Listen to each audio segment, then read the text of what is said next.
It happened on a morning so still it felt rehearsed. A tranquil day, soft light spilling through the blinds, the faint scent of chamomile curling through the air. I was mid-sentence, spinning another lie with practiced ease, when he slid the divorce papers across the gleaming kitchen counter. He didn't speak. No questions. No pleading. No fury. Just that stare, flat, unreadable, as though I were some stranger who'd asked for directions, not the woman he'd called wife for 7 years. My throat closed around the unfinished sentence. The chamomile turned bitter on my tongue, scalding in its betrayal. And still he said nothing. The silence wasn't awkward. It wasn't sad. It was surgical. Intentional. He had made his move. When I finally whispered his name, barely audible, he turned and walked out.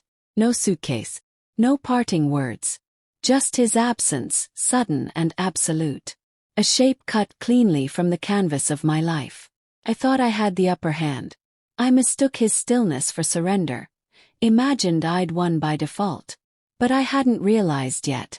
This wasn't the end. It was the opening move. I was already in a game I didn't understand, and I was about to lose.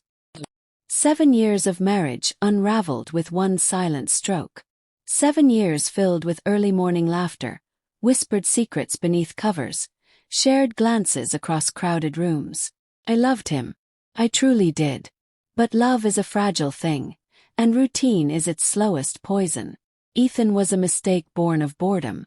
A reckless thrill I clung to out of fear that my life had settled too soon, too quietly. My husband and I used to escape the noise of the world each fall, retreating to a secluded cabin tucked in the Smoky Mountains. No cell service. No traffic. Just the hiss of wind through pine and the hush of firelight against wood walls. We called it our sanctuary. But after the papers came, I returned to that lodge. This time with Ethan. He found it exhilarating. The stillness, the isolation.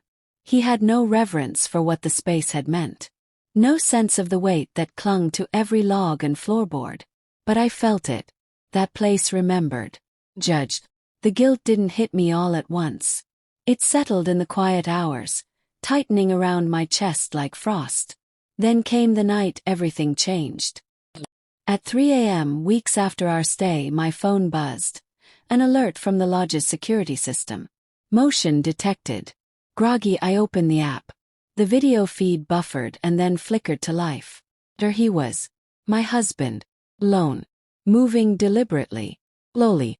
Each step measured, as though he were retracing memories, or walking the perimeter of something sacred that had been defiled. He paused in the bedroom, at the foot of the bed Ethan and I had shared. Just stood there, staring at the unmade sheets. Then, wordlessly, he turned and left. No vandalism. No theatrics.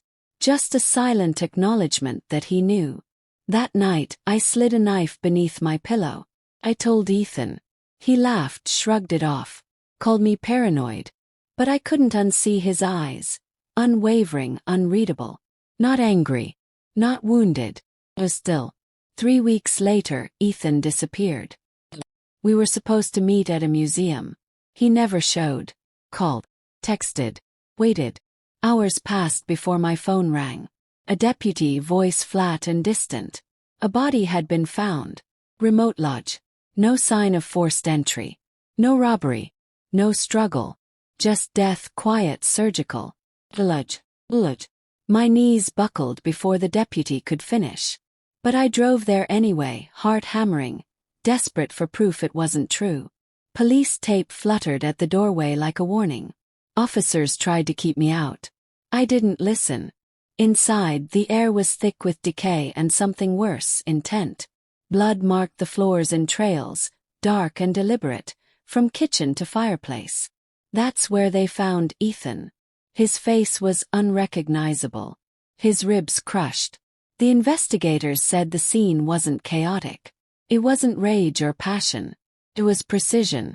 On the mantel, above the fireplace, sat a single object. Black rook. Out of place. Dark. Intentional. I stopped crying. Understood. He had made his move. All this time, I'd believed I held the power. That I'd played the game, manipulated the pieces, controlled the outcome. But he had changed the rules. Moved in silence. While I played for thrills, he played for the endgame. I never spoke to the police. There was no need. No witnesses. No prints. No motive that could be proven. Ethan's death drifted into the realm of the unsolved.